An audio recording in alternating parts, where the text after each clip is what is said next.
distractions, because even though the simplest way of meditating is sitting down and doing absolutely nothing, I call that the Rolls-Royce way of meditation. But a lot of people, when they sit down, they don't do nothing. They start thinking of all sorts of ridiculous things, fantasies, dreams, plans, writing their biography, even though they're only 18 years of age. Whatever it is, just thinking a lot. So it's helpful to actually to give a little bit more instructions. And I tell even the monks over at Bodhinyana, in the beginning of the path of meditation, it doesn't really matter if you give a few instructions, a nudge here, a bit of a choice over there.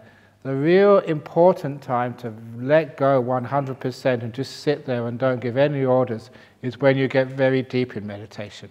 Because then any order, any choice, any decision just makes waves on the lakes and stops you progressing. But at the beginning it's not so important.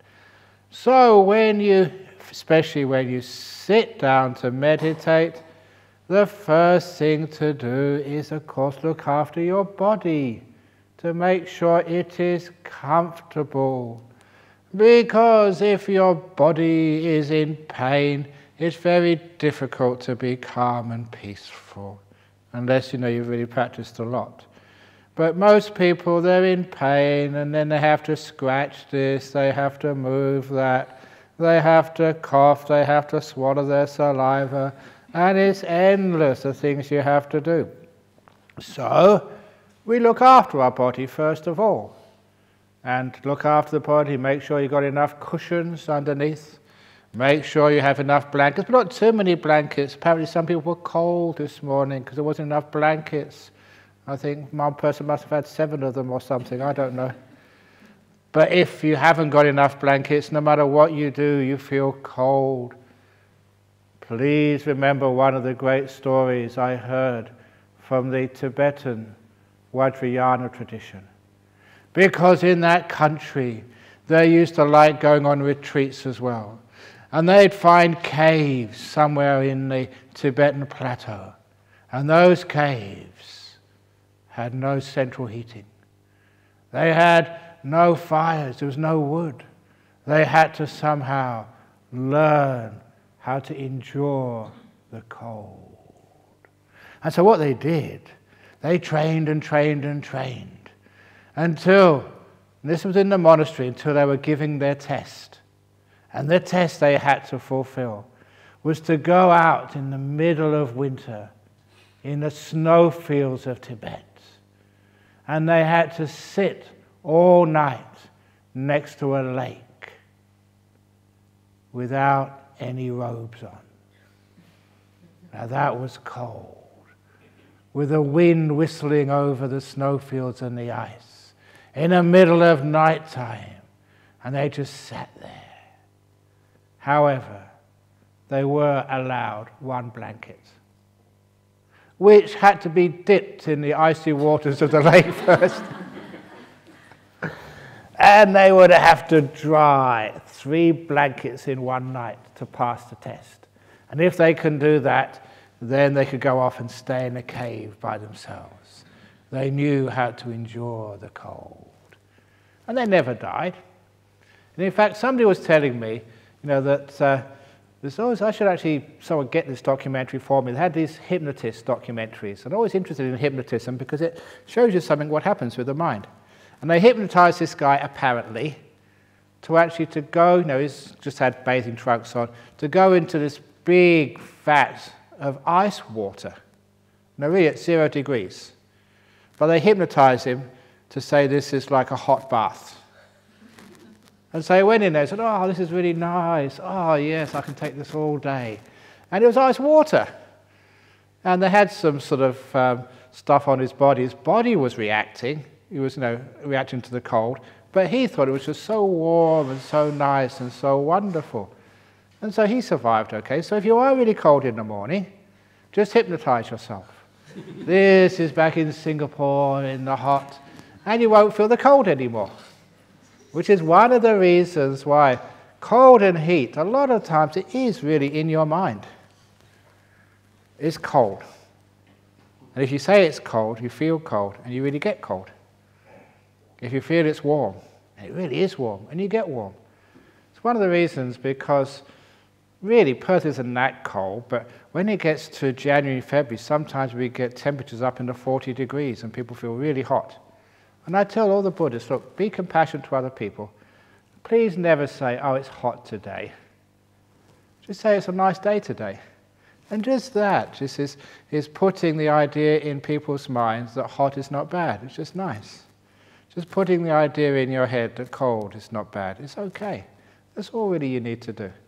But once you start thinking about cold, then you start worrying about cold, and no matter how many blankets, jumpers and stuff you put on you, it's still cold. So be careful just the way the mind works. And this is one way that you can develop some insight into this into your life. If you are really cold, just think heat, think warmth. It's warm, it's warm, it's warm. This is nice. If that doesn't work, always remember this. Cold is good for your health. It is. If it's cold, you have a longer life. Which is why we put milk and butter into the refrigerator. We freeze it, and then it lasts a long time. So if you're cold, think, great, I'm going to last a long time. I'm being preserved. So just changing attitudes really helps. And if it's really hot, because sometimes it really is hot. And so if it's really hot, it's just a perception, that's all. Your body will survive somehow. And that was our practice in Thailand with Ajahn the first year I was there, in the hot season. Now, it was only got into the 30s, mid-30s, maybe in northeast Thailand, which is so far away from the seas, it gets extreme temperatures. And so it got really, really hot there in the summertime. And it was also, it was very humid in the jungle, so very oppressive. So what Ajahn used to do, after our one meal of the day, you had to eat a lot, and if you eat just one meal a day, sometimes you do feel tired afterwards, you want to take a nap. But we weren't allowed to take a nap. We had to go into what used to be the old ceremonial hall, which was just 4 brick walls and a low metal roof. Just the old corrugated iron, maybe about 2 meters above the floor. And we had to sit there in the middle of the day after lunch for 2 hours meditating. And we had to bring all our robes and wear them all. And a few crazy monks brought their blanket as well. And it was like a sauna. From that day on, I never liked saunas. And when some of the Anagarikas or monks said, why don't we build a sauna in monastery? I say, no way, not after that experience. And you had to meditate there for 2 hours, and it was really unpleasant, really hot and sweating and sleepy because it was the middle of the day, but certainly after those experiences, you never complain about the heat ever again. And I did read in the Straits Times on one of the flights, even the Singapore government were complaining about young men these days because you have to do your national service. And when you're national service, you have to be in a tent in some jungle somewhere. And all these young men on national service say, where's the aircon? It's in a tent. They don't have aircons in the tent in the jungle. And they're getting quite soft. So sometimes it's nice just to toughen up a little bit, be able to have a little bit of endurance, because you find it's not that cold you're going to die. It's not that hot you're going to dehydrate and collapse. It's a pretty average in this place. So you are fine. So don't think heat, don't think cold. If you can do something about it, fine. If you can't, just let it go. And when you can do things like that, it means your body can be quite comfortable. Same like a lot of aches and pains. A lot of aches and pains, it's just, there's nothing really there. It's just you're a bit sort of restless. I've noticed that sometimes you start to look for something to disturb you. Look, Honey, how are you going over there? Nothing happening? That's no good. What about my tummy? Oh yeah, my tummy's hungry. Or I ate too much. Leave it alone. So that way your body can relax and be peaceful. But when it comes to sitting down, you can get cushions, you can get... Is anyone using any of these stools? No, I haven't got the... Dania, could you get one of those little Zen stools out to show people? Because they're really, really helpful. This is... many people who have bad knees wear these. Yeah, come up to the front here. And my assistant now will demonstrate the use of the Zen stool. Very good. You need one. So you put it down, and see how she uses it. She puts her legs underneath, and her bottom on top. Crack. No, it didn't crack. And that's how you do it. It takes a lot of the pressure off your knees, and it's really, really comfortable to sit on. And there's different sizes. Different sizes, big sizes, up sizes, down sizes. You can put a little blanket or cushion on the top there if you want to raise yourself, so it's very nice and comfy. And a big round of applause for my assistant. Thank you.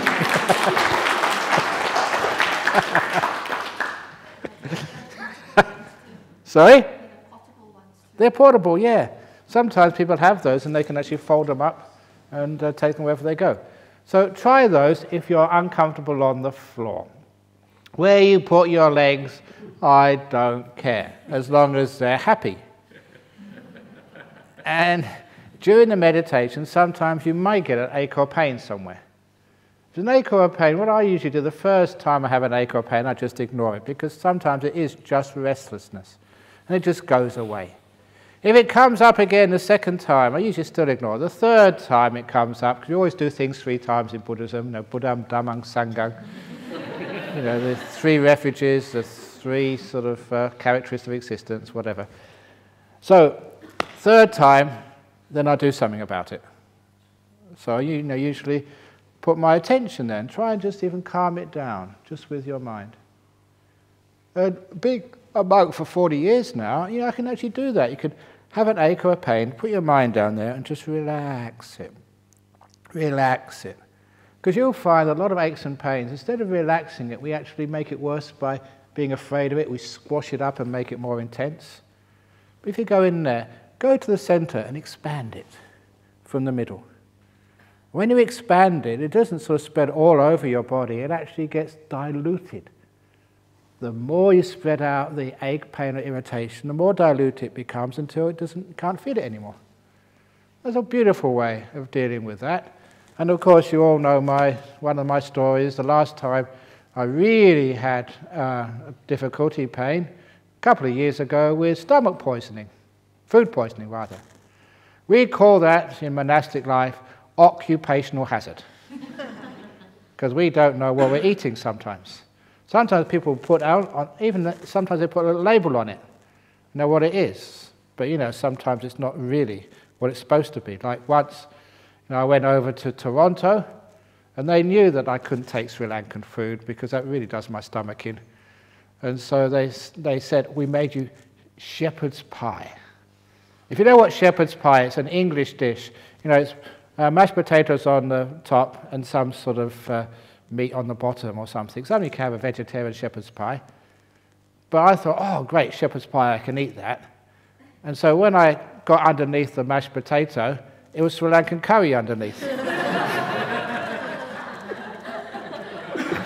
Oh, and it was too late at that time. It was in my bowl. So we have occupational hazards sometimes of being a monk. So you don't know really what you're eating. So you just hope for the best. Sometimes it works, sometimes it doesn't. And this time it didn't, and I had food poisoning. And that really hurts. Your tummy cramps up. And you can't help yourself. Ooh! Ooh! Fortunately, I was in my cave, so no one could hear me. But, I was really cramping up, and it was very, very unpleasant, very painful. And usually, like most people, you know what to do, but you forget what you're supposed to do. But every now and again, when I get into trouble, I say, what would I tell other people to do? Because otherwise you're just a hypocrite. And it's okay teaching, but if you can't do it yourself, what's the point? So then I thought, well, what would I tell others to do? Go inside of it, and give it this beautiful loving kindness. Open the door of my heart totally to this pain. And I'm not joking, it was incredible, just the result of that. 20 minutes, I think, was it 20 or 40 minutes? Somewhere around there, I forget which. That's all it took. And it was absolutely 100% totally gone after 20, 40 minutes. I forget, was it 20 minutes or 40 minutes? I did write about it somewhere. I think it was 20 minutes, it wasn't that long. So, and it just totally vanished. And there was real food poisoning with the cramps and incredible pain. And then it suddenly just, not suddenly, but just gradually over 20 minutes just faded away into nothing. And that gave me, again, a lot of confidence to know how to deal with pains in the body. A lot of times the pain is the body overreacting to some sort of bugs or whatever else in the system. And you can actually interfere with it by going against this overreacting, which is a lot of inflammation, and just softening it up until it vanishes completely, totally.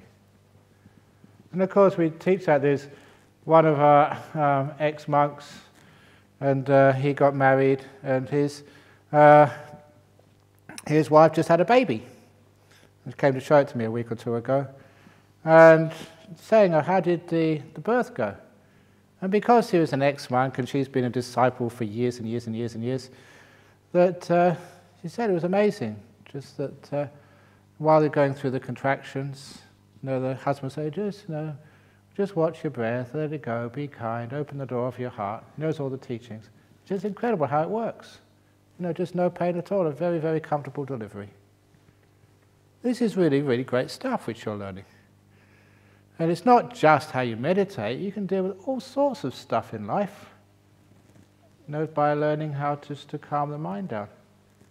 And the pains vanish. But usually, if there's something you can do, then do it. Because don't just sit there while you're having your leg amputated and say, I'm opening the door of my heart. You won't be able to do it, it's too much for you. So don't really go over the top. If you've got an ache, 3 times, or 2 times, the third time go towards it, and then, you try and soften it. And the thought might come up, oh, I can't stand this any longer, I've got to move. Just resist that, carry on. Oh, this really is hurting. Resist it twice, but the third time you can move. And it doesn't take 1 second, 2 seconds, you change your posture of your legs, or you scratch your head, and then it's gone. And then you can carry on meditating. What happens is that because you move, your progress in meditation, you regress, you go back a little bit. But another couple of minutes, you're back where you started from, and then you can go deeper because you've got no pain. It is worth it, just to sort of move every now and again.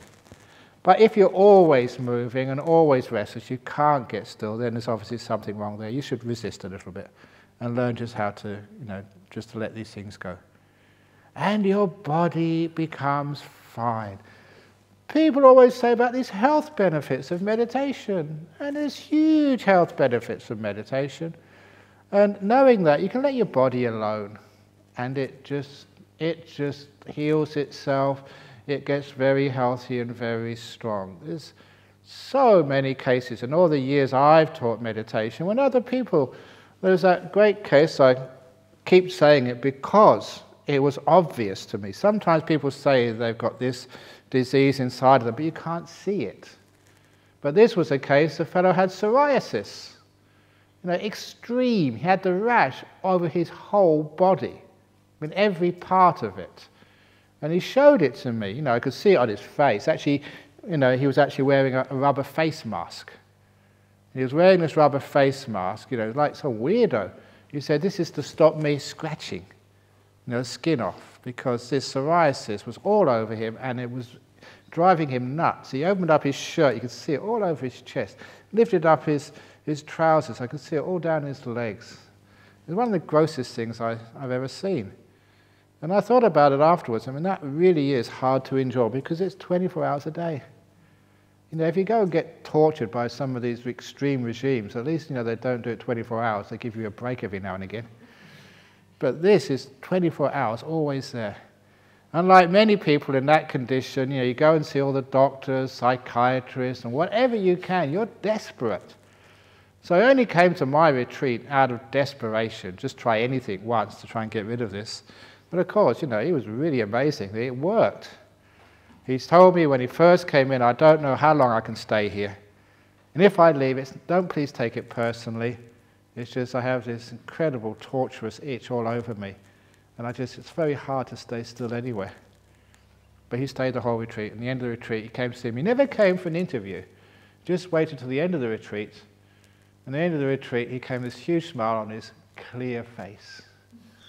And then he with a big grin, he opened up his shirt. And he lifted up his trousers, and there was a rash around his ankles.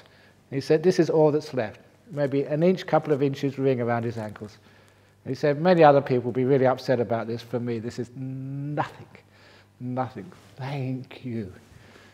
And I know that when those things happen, and you take a person out of a torture chamber of their body and give you some freedom, that just really feels good. You've actually really helped somebody, big time. Just one person, incredible thing. And all it was this meditation.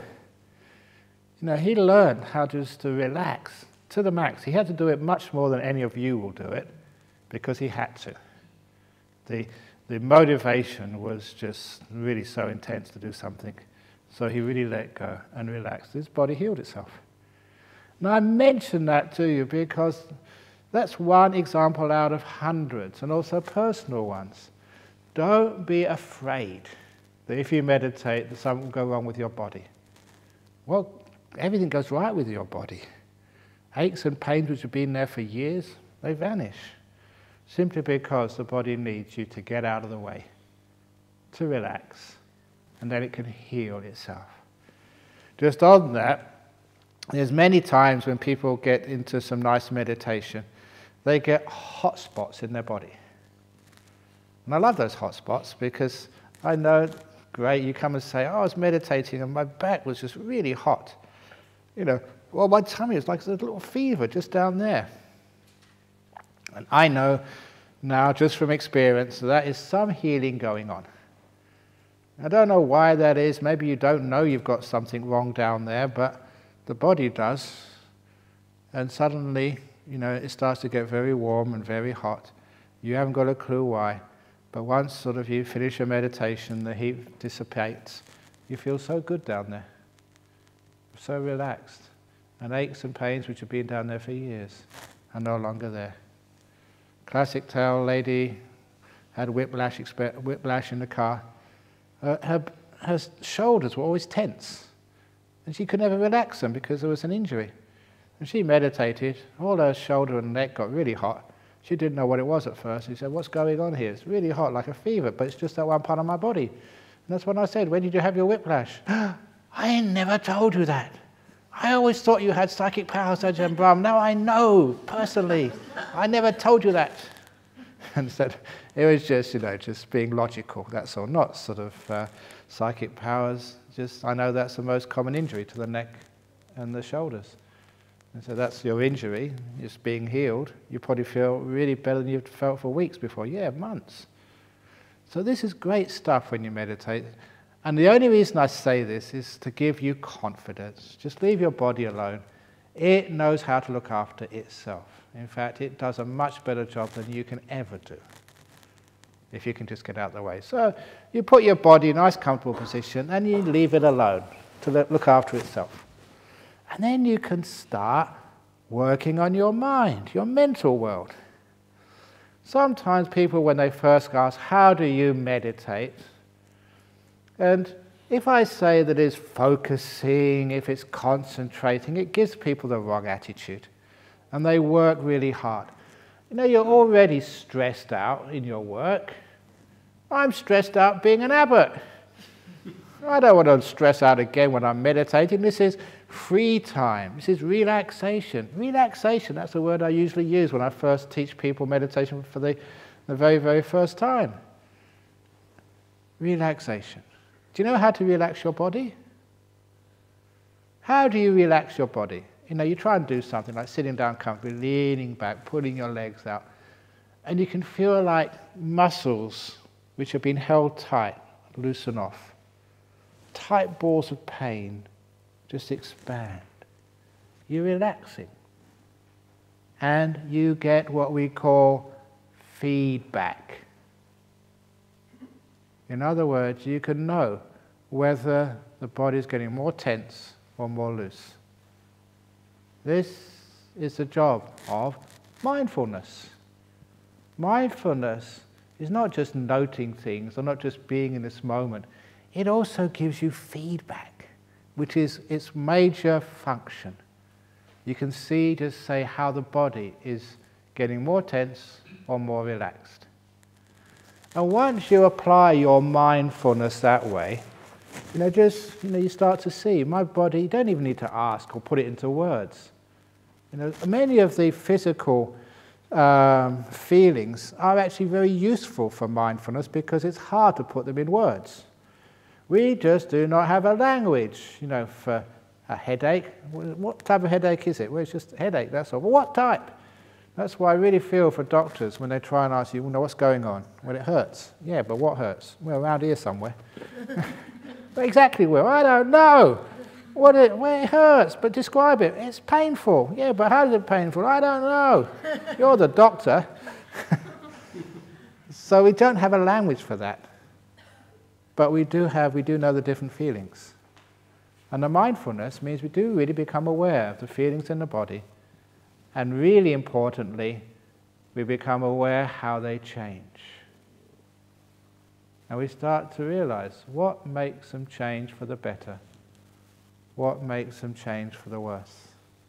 The feedback teaches us how to relax.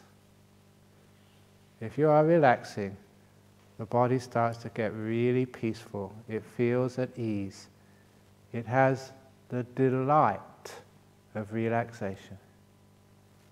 Many people go to all these resorts and they go on these reclining they used to call them deck chairs. What do they call these days? When I was a kid, you used to go to the beach, you called them deck chairs. But there's the reclining. I've seen when you go on these executive retreats, seen some of you meditating. At least I hope that's what you're doing on those reclining chairs. You just lay back there in the sun, with your coconut juice next to you. And people pay a lot of money for that. And they're just relaxing. You don't need to waste so much funds. You can do it here much deeper, much better, and also just much cheaper as well. But why do they do that? Because relaxing is a great pleasure. And this is what we do with the body. We relax the body and it feels good.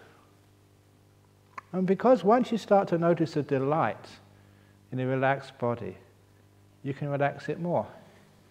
That's just over the last year when I was at Nolamara, I was teaching that because I was practicing it as well. When you're relaxed, if you don't recognize how delightful it is, you stop there. But if you relax, I'm relaxed, this feels really good. And you go deeper in relaxation. This is really nice. And you go deeper. Everything just loosens up. So when you are sitting at the beginning, just use your mindfulness to see how relaxed you can become. You don't need to actually lean back. Even sitting up, this is quite a comfortable position for a human being. Or if you want to use those Zen stools or the chairs in the back there, it's really comfortable.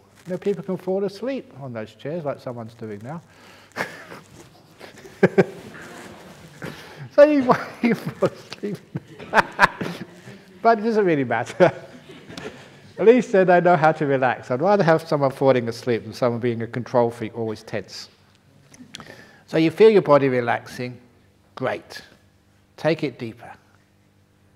And once you learn how to relax your body, that's a training which you then parlay over to relaxing the mind.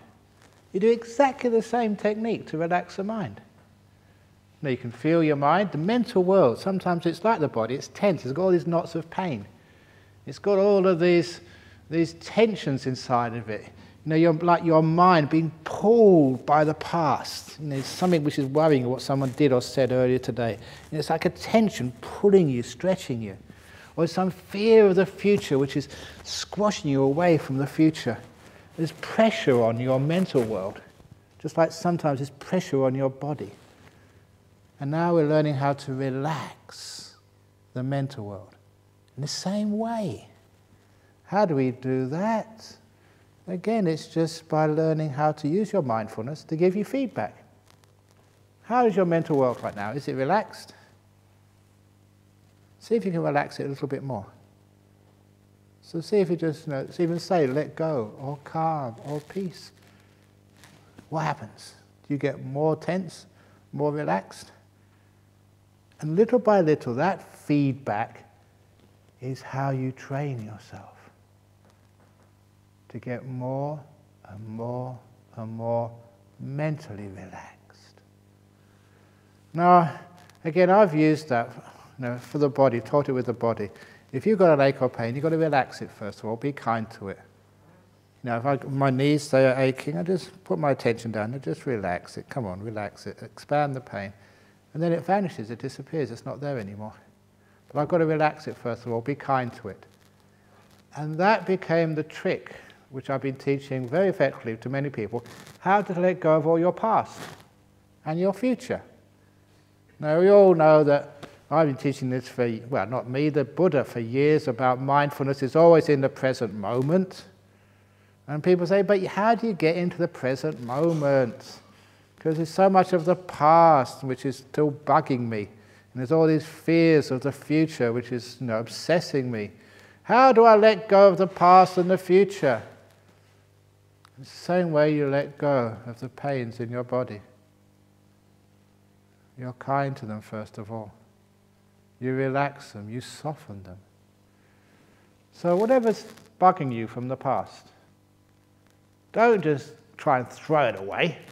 I am not going to think of that past. This retreat, Ajahn Brahm said I should be in the present moment. I'm going to let it go. Come on, let it go. Go. I told you, go. Go. Go, go, go, go, go. It doesn't go, does it? And that's because you're making it hard and more of a problem. So if a thought, experience in the past comes up, be kind to it. Relax it. So whoever did what to you, give them benefit of the doubt. They must have been in a bad mood that day. Maybe they were abused when they were kids themselves, and that's why they did it to me. Maybe just they were in between a rock and a hard place, and I just happened to be in the wrong place at the wrong time, and this is what happened to me. Maybe they were just in a bad mood, maybe they just made a mistake. So you soften the past. You soften yourself. Well, I did do something wrong. Well, maybe I was sick that day. I wasn't really thinking right. We always make mistakes. So you soften it first of all. Just like you've got a pain in the body, you soften it with kindness until it becomes so soft, it's easy to let go of. You relax the past. The opposite of being relaxed of the past is being tensed up about the past. Oh, I don't want to remember this anymore. I want it to go away. See, that's tightening up, that's tensing. Instead, we relax the past. And then it becomes so easy for it to disappear. The same with the future, all the fears which you have, the fears of dying, of the fears of getting the sack from work, the fears of having no income. Don't worry, you can always come here. We've got too much food. We can feed you. The fears of when I go back to Singapore, will my wife still accept me? All the fears which people have. How do you let go of those fears? By softening them. About what happened in the... So they become like these hard, the worst case scenarios which you always think about. So soften it.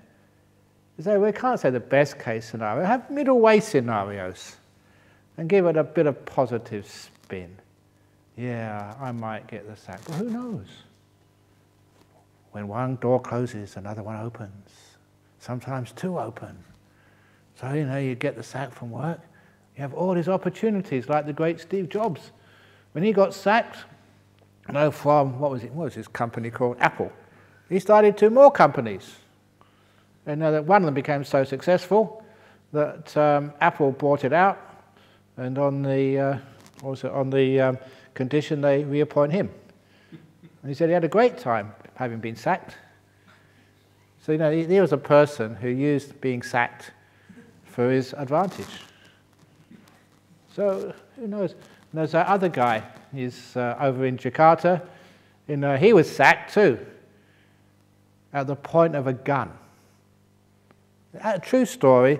If you think that you've got a boss from hell, you should go to see some of these bosses from hell in Jakarta. He called this guy into his office and said, I want you to resign. He said, why? And he got a gun out because of this. If you don't resign, I'll shoot you. And he meant it. I mean, some really, really rich guy. You can probably sort of get a lawyer, buy off the police, and just get it all covered up. So this poor guy had a wife, 2 young kids, just probably big debt for his first house, had to get the sack. And he's told me the first week or two, he was devastated, just depressed, didn't know what to do, no one to complain to. And then he decided, in that work, he's made lots of contacts, he's got lots of experience, lots of knowledge. So he started a company in opposition to this guy. And he's highly successful, a millionaire. Go to stay at his mansion. He gets all these forest monks to go and stay at his mansion these days, just in Jakarta. Stayed there a couple of times. He's come here too. And he said it was the best thing happened to him. If his boss hadn't have sacked him, he'd have still been just working, for this other guy, surviving, but nowhere as successful as he is now. So these are the great little stories, that sometimes we sort of worry about the future, but instead of worrying about it, what do we say? Good, bad, who knows? And that way you're softening the future. You're not so afraid anymore, you're not worried anymore, because you don't know how it's going to turn out. Isn't that marvelous? The future doesn't scare you anymore, because good, bad, who knows? If you really understood that story and practiced it, in fact it's even on some people's t-shirts. Jocelyn, see? Good, bad, who knows t-shirt. If you can practice that a lot, you don't have fear for the future anymore. You don't know what's going to happen. So that's called softening the future and softening the past. And then you can let it go.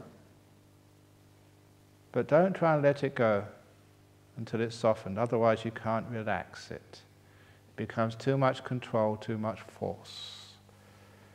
And of course, what happens when you're away from the future and the past? You're here. In the beautiful present moment. Sometimes some people cannot distinguish between the letter L and the letter R when it's being pronounced. So sometimes by mistake they don't call it the present moment. They call it the pleasant moment. And it is perfectly okay by me to say that. So it's not just present moment awareness, but pleasant moment awareness. Because it is. You're here in Jhana Grove. It doesn't get better than this. Well, maybe I'm a boss, but I'm not a boss from hell. I don't take out a gun and tell you, meditate, or else. So it's nice and pleasant here, and you've got your nice rooms, you can go to sleep whenever you want, cups of tea, it's nice here, freedom. But no traffic jams, no noise, no husband, oh yes, no wife, nag, nag, nag, nag, nag, nag. Freedom, woohoo! So it's a very nice place, you can appreciate this. So you're here, be here, every moment. And you find then you're really relaxed. People say that they go on these resorts to get away from it all. What do they mean, get away from it all? What are they trying to get away from? All their worries, all the old memories, all the work they have to do. So you're allowed to get away from it all here. Don't have to do anything. No past, no future. All you have is right now. That by itself is called relaxation. You know, when somebody always send me these emails about mindfulness, and sometimes mindfulness makes me sick these days. Seeing all mindfulness this, mindfulness that, mindfulness someone else. I know whoever started all of this, I said to Angie, I'm going to sue them. Sue them for stealing the intellectual property rights of Buddhism. Because Buddhism invented mindfulness. You know, it's just like Microsoft has some operating system and Samsung steals it. And they wouldn't stand for that.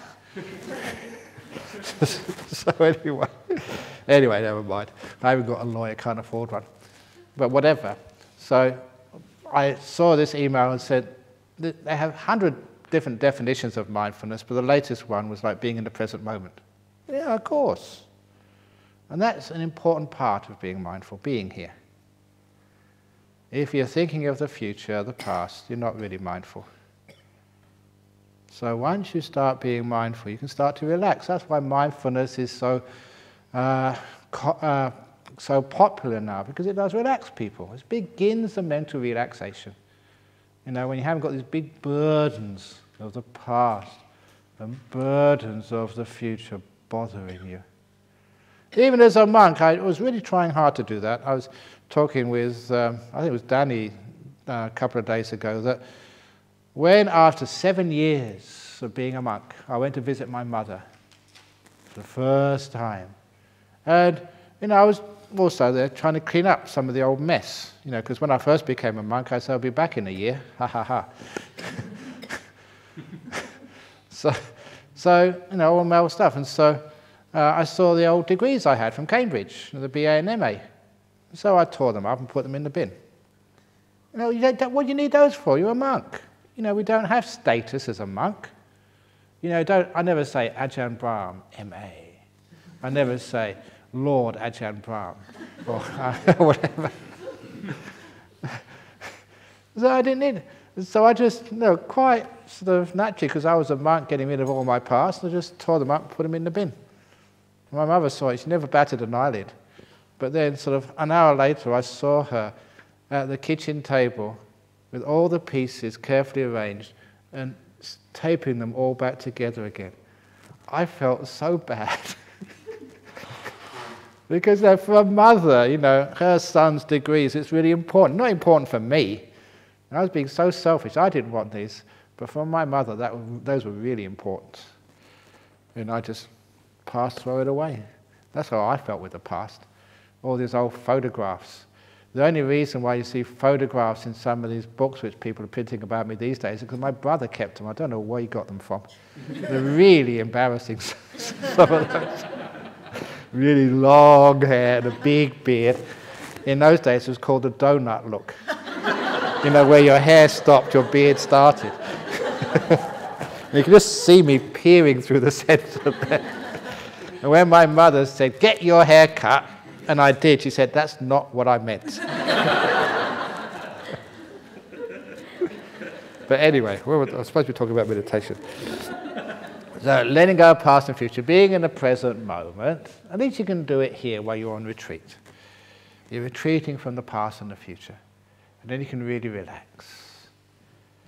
And after a while, it feels so good, you don't really want to start thinking of the future and the past anymore. Every year, I'm allowed to do a 15-day retreat in my cave. And I just finished it a couple of weeks ago. And it's really so hard. After 15 months of just doing absolutely nothing in your cave, just meditating, you come out and you have to talk to people. And, you know, it's like going from really cool into hot. And, you know, it's really tough for me to do that. You know you have to do it. But, you know, you're so calm and quiet. You know, you don't want to think. You know, everything is peaceful inside. Why disturb it? You know, because you have to, because you've got to do your job. It's even worse when I did my 6-month retreat. 6 months of just being by yourself, just meditating, no responsibilities, duties, nothing to do at all. Ah, what bliss. But when I came out and people asked me, "How did you do?"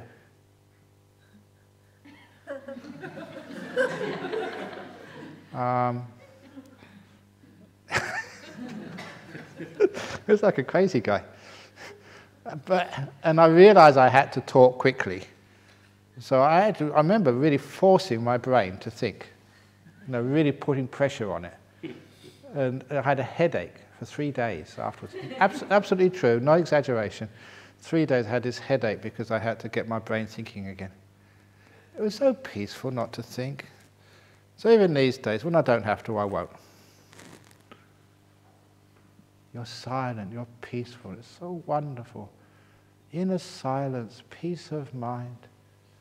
Why do you want to think anyway? It doesn't get you anywhere. It gets you more headaches. So can't you instead just enjoy and be peaceful? When people ask you, what do you think about that? Nothing. What's your opinion on the world economy? Haven't got one.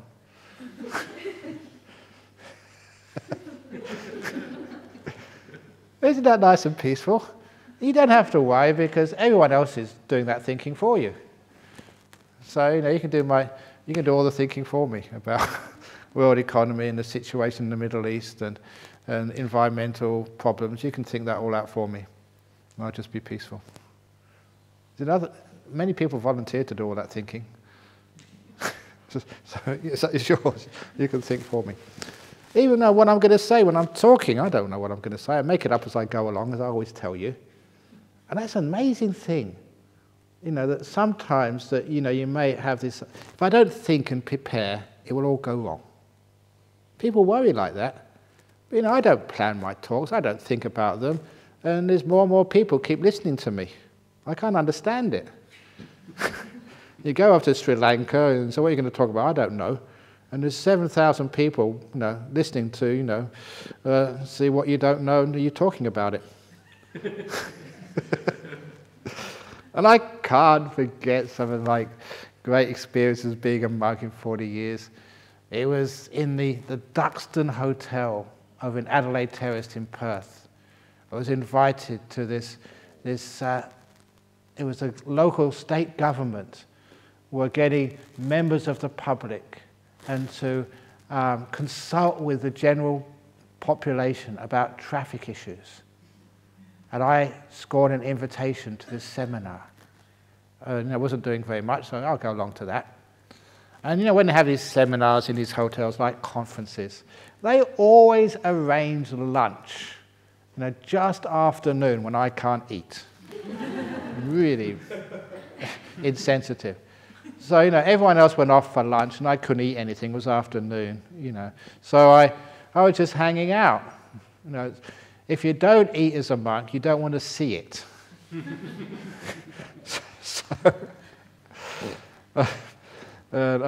Just Captain James said that, once, I do have my favourite foods, and most of you know that now, so I don't mind saying it. That, one of the foods which, I have a lot these days because people know I like it, was this English dish, mushy peas. A special English dish from the north. And I've never seen that on Singapore Airlines at all, but I was coming back Cathay Pacific from Hong Kong. And, sitting there in the economy class and just, nothing to do. I looked at the menu and said, what you got today? And you got pie and mushy peas. I said, oh no. What time is it? Can I?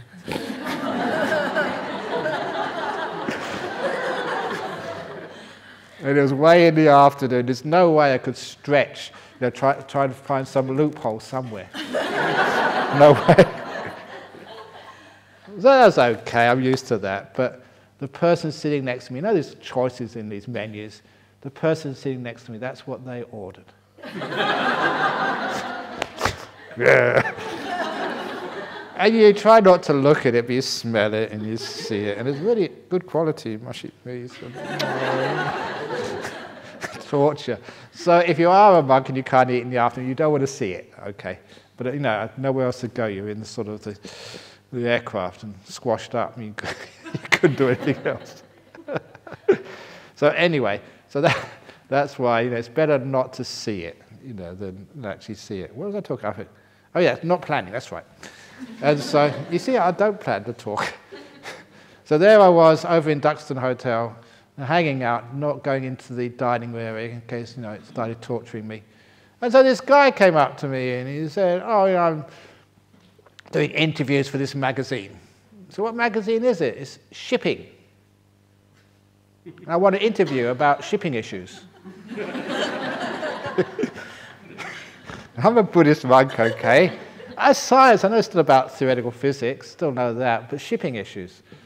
But, just please in life, if people ask you to do something you've never done before and it's really, out of left field, do it. It's good fun. I say, okay, yeah, what do you want to know about shipping? And they asked all these questions, and I literally didn't make it up as I go along. I don't know anything about shipping. I gave all these answers, and I thought that's a good waste of time. So, other people having lunch, I was actually doing something. I never saw the guy again. 3 months later, he came to see me, and he said, "That was an amazing interview." And I said, "Really? What happened?" He said, "It was syndicated into every major shipping magazine in the world. Not just his. They picked up on that and they wanted to reprint it all over the world, translate it too." And he said, "I got so many emails back from all these experts on shipping asking me, who is this Ajahn Brahm? Who is he?" And he said, "He certainly knows what he's talking about." And I did not know what I'm talking about. And still go away with it. That's what happens when you live in the present moment. You have no fear, and it's amazing what you can get away with. And you're having so much fun doing it. And sometimes you wonder why were the answers just so to the point and so wise. Just recently got a email from, it was the Netherlands, from a big university over there. And they say in the philosophy department in the Netherlands, some university, I forget which it was, they all listen to my talks. And they say, "You are so intelligent, you are a great philosopher. We just got this philosopher over from the United States. It cost €1 million to get him." Basically like transferring soccer players. And he said, €1 million it cost us to get this, and you're far better. And I thought of sending an email back. Well, a transfer fee can be arranged for the Buddhist. €1 million, I'll give half to the BF. And what do I know about philosophy? Being in the present moment. There, you have all the wisdom and understanding you need. All the joy and happiness you need. Because this is where life is happening. If you spend a lot of time in the present moment, you can understand everything that needs to be understood about shipping. About philosophy. Because this is where life is happening. And when people are so much in the past and the future, they're not alive, they're not living. They're off somewhere else. So they don't accumulate experience, knowledge, wisdom. They don't know kindness, because they're never here to experience kindness or practice it. It's one of the reasons why the present moment awareness is so powerful. And if that's all you do in this retreat, brilliant, you'll be so happy and so wise. So just for the first day, the mindfulness of just being here. So when you say, how do you do walking meditation? Be in the present moment. What's happening right now? What foot is moving? What toe is moving? What part of your foot lifts off the ground first? What part last? When you're walking from here to the dining room, just feel in the moment yourself walking, you're alive. It may be cold, but feel what cold is like. Cold is actually not bad. So no, I don't want to be cold. That's when you give it sort of a bad rap. It's wet. Feel the rain. It's beautiful when it's raining. Just be here as much as you possibly can. And nature is always bringing you back into this moment. A bird starts calling in the morning. It brings you into this moment. You're sitting here. You can feel your butt on the cushion. You can listen to the sound of the cough. Be here. And when you are here, you are creating a lot of happiness, a lot of wisdom, and the foundation for very, very deep mindfulness. No past, no future. So all you ever have is right now. And a lot of meditation is just refining that. Refining the present moment, going deeper and deeper into it. So I say yesterday, I was saying, if you want to be peaceful, enlightened, just for this retreat, no wanting anything. In the present moment, you can't want for anything. To want, you have to have some perception of the future. To attain, you have to have some idea of a goal in the future you want to reach. If all you have is now, all you have is now, there's no place to go, there's nothing to achieve. All you have is what you have, right now. And quite frankly, that's all you ever need. You're fulfilled, satisfied, just being here. But if you lose the perception of the present moment, and all sorts of desires for something in the future, all sorts of ill will for what someone did this morning, all of that just floods into the mind, and you've lost your happiness. So refining present moment awareness until there's not even a moment ago, no perception of that at all. Even what's going to happen next, even just a moment from now, that vanishes too. All you have right, bang, straight, dead in the center of now. That's why I often noticed, in the center of now, is this big O, this big zero. N-O-W. In the center there's a zero. And in the center of the zero, in the O, there's nothing. So that is the word now. Brilliant word. Center of zero, and the center of the zero, space. Nothing there at all. So that's how we get right there into the now. And you'll find you get silent. You can't think in the present moment. Nothing to think about. All thinking is about the past or the future or some fantasy somewhere else. Right now, what's there to think about? Nothing. So that's the first part of meditation, present moment awareness, which relaxes your body, relaxes the mind, and you have a wonderful time. It's easy. So people say, yeah, Ajahn Brahm, but what do I do? Oh, come on. Doing is what you're doing next. Where I want to be. What direction do I have to walk to get somewhere? Can we get that out of the head? It's not a doing retreat. It's not trying to go somewhere. It's being here. Being in this moment as much as you possibly can. Have a cup of tea. Enjoy the tea. Every sip of it, that tastes nice. Because the taste of the tea is only in the present moment. How many times you're drinking a cup of tea and you're thinking, oh yeah, when I get back to Singapore, you're not even tasting the tea. It's a total waste of time. So even when you're eating, are people keeping noble silence at lunchtime? Please do that, because I know that eating is, for most people, is a social event. And you feel that if you don't talk to someone, it's not really the full having a meal. But here in monasteries in Jhana Grove, meals in silence. You can then taste so much more of the food. How can you be aware of the flavor of the food if you're busy talking about the soccer to the person sitting next to you? You're focusing on the football or the accounts, or you're doing something. You're not really eating. Which is one of the reasons why I advise people. If you do go out to a restaurant at night, maybe with your boyfriend, with your partner, or whatever, if you go out to an expensive restaurant, please tell your girlfriend, shut up. I paid a lot of money for this food, and I want to enjoy it. If I want to talk to you, we'll go out to McDonald's or some other cheap stuff, and I don't even... But I'm here for the food, okay? It costs a lot of money. Otherwise, you're totally wasting your time.